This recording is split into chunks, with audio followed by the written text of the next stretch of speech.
So today we are going to discuss modernism. In fact, what I am concerned today to talk about the theories of modernization.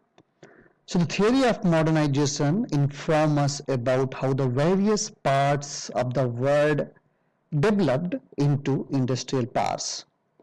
The approaches that you see or the theories that you see that describe and analyze how and why this happened are the subject of the initial part of our lecture that we are going to talk about. And then we will move to later on modernity, and we'll see how presentation and analysis of the same helps our understanding of modern Western society as also the social processes that witnessed in some Asian society that we'll see in the end today. So modernization as an outcome of various social process. Yes, next slide. So modernization is an outcome of various social process. The major events in this historical development began after the Second World War, and these include the emergence of America as a superpower in the globe, and that had result of trying to stem the rise of communism. So two things happen constantly. One side there was this emergence of America, there is another side rise of communism. So to bring about this aim of containment, the US invested greatly in strengthening of the economic base of certain countries including Western Europe, South Korea and Japan. Modernization also stems from the growth of the communist movement in China, Vietnam, Soviet Union and Cuba. And the third of this process includes the factor of decolonization in Asia and Africa and the termination of colonies controlled by European powers. But at this point of, we will see that the former colonies had to face the challenge of adopting some appropriate model of growth, and in this they were assisted and helped by the US, which sent vast terms of social scientists to study the ground situation in the new nation states. And the idea behind this move of the US was to see how capitalist ideology could be used in the economic growth of these nations, most of whom were poor due to the long period of colonization, which had greatly deliberated their resources and has been deeply exploited. This included the export of raw materials, which were turned into products and commodities and re-exported to the colonies so as to make a great economic profit. This strategy of supplanting capitalism and capitalist ideology was no doubt also an attempt to the influence of communist ideology and to destroy it over a period of time. There is thus a great dimension of political maneuver and ideology which is involved in the process of modernization. So the scholar in all fields of social sciences studied this society, and their findings began to be published soon after the Second World War. The main tools of analysis and of subsequent published included primarily in the evolutionary theory and secondly the functionalist theory. So let's describe the approaches now so that the overall process of modernization begins to be clear. Evolutionary theory and the theorist pointed out the several factors which comprise the new point of this approach that they found that social charge in the society to be in a linear progression going from primitive to complex society.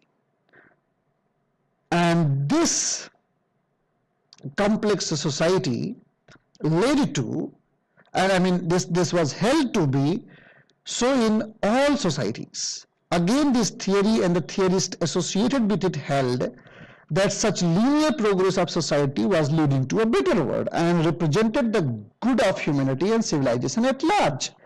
Further social change was envisioned as a gradual occurrence and was dissociated from any sudden and violent chain of events. Example के लिए आप देख सकते हो revolutions. So change was slow and steady and not sudden and violent as the communist ideology upheld. This slow change, considering the situation of modern society, has felt to take enormous span of time, running into centuries, not just decades. Thus, the functionalist theorist, foremost of whom was Parsons, built up various tenets to promote its viewpoint that the main ones being the analogy of society as being an organism. So, what theory propagated that there were four main functions which the institutions performed. These were the functions of adaptation to the environment performed by the capitalist economic system. Then was the function of goal attainment, which was a government function, a function which encompassed liberal aims.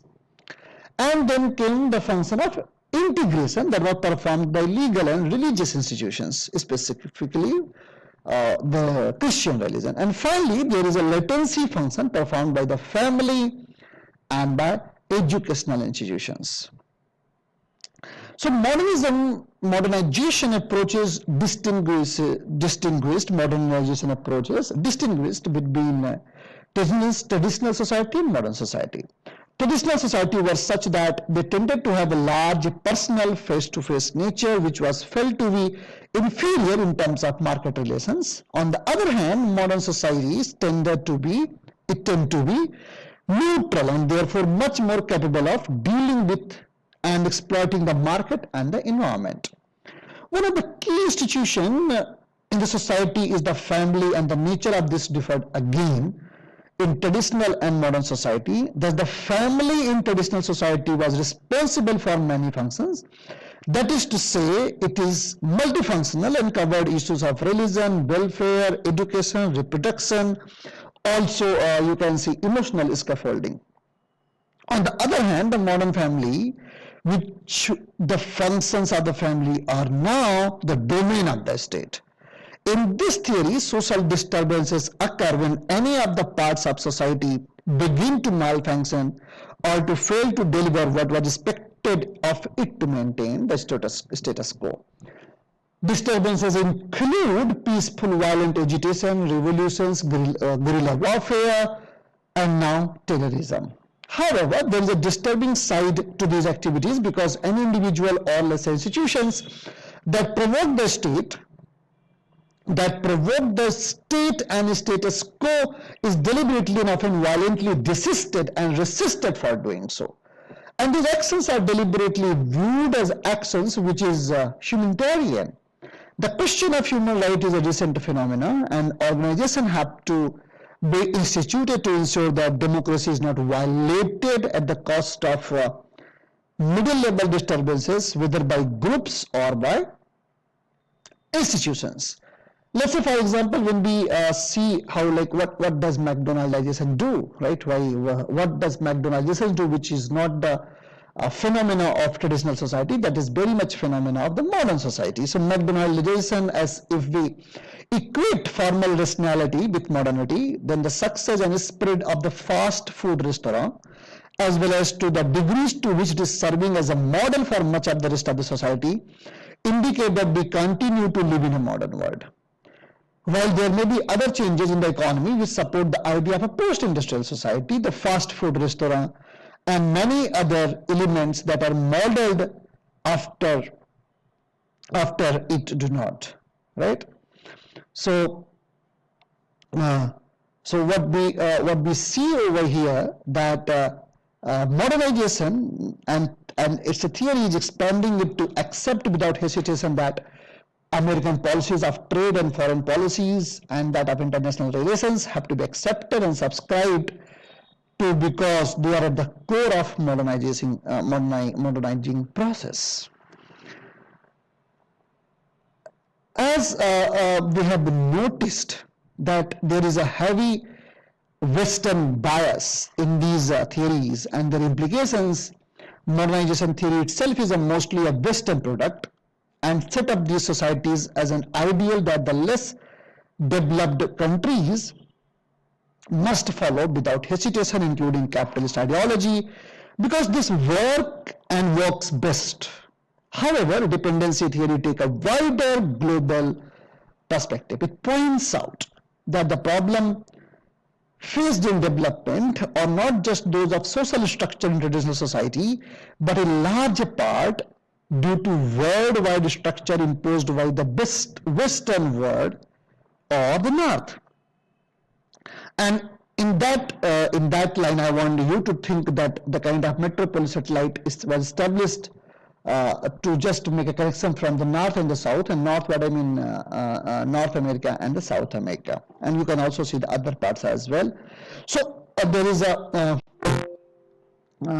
a person called Andre, right? He is a very famous. I would suggest you that if you get time, please read Andre Gunder Frank, Andre Gundrefrank. He pointed out that relation between North and South are arranged as a chain described by him as a metropolis and satellite relationship. So we can see that there is an underlying hierarchy in world relations, right? At the top of the chain is the metropolis US that has no strong dependence on other regions, right? Because they are north. So that's why I'm talking about. Look at the relationship between, right? It's a hierarchical relationship, unequal relationship. We then go on to see the strong dependency, but are dependent on the USA, right? There is a dependency, but not dependent on other countries, but only on the major part, like major, in the large terms, it is dependent upon the USA for any help or for anything that you see, either if you need automobiles or you need food, fertilizer, cloth, machines, everything.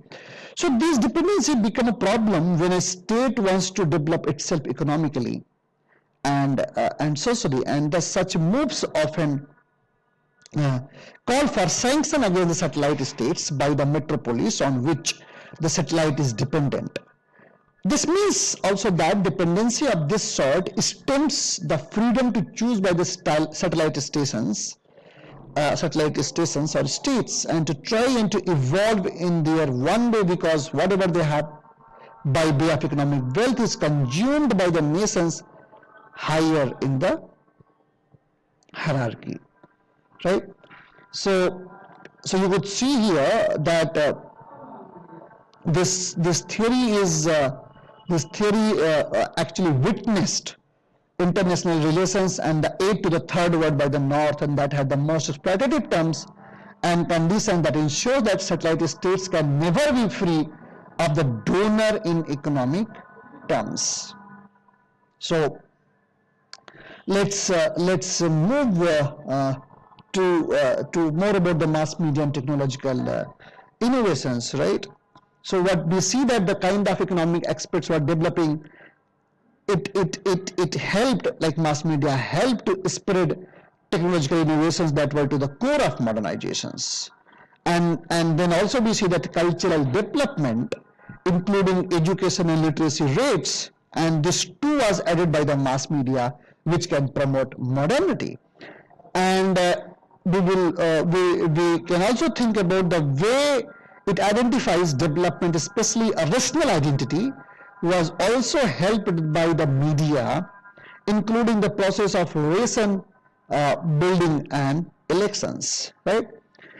And what I mean by the Asian syndrome, we will talk in details for the next class, is that the way Yogendra Singh points out that prior to modernization, the tradition of India were based on the various principles of hierarchy, holism, continuity, and transcendence. And these were the basic aspects of a tradition. And this factor to some extent existed also in the traditional West. But in addition to that, we see that Indian and Western traditions were in fact divergent to each other. This arose specifically from their own differing historical background, their specific social and cultural heritage, and overall social situations. So what Yogendra is asking is that whether despite these differences, would it lead to universal mode of modernization? That is what we will discuss further. Thank you. See you in the next class.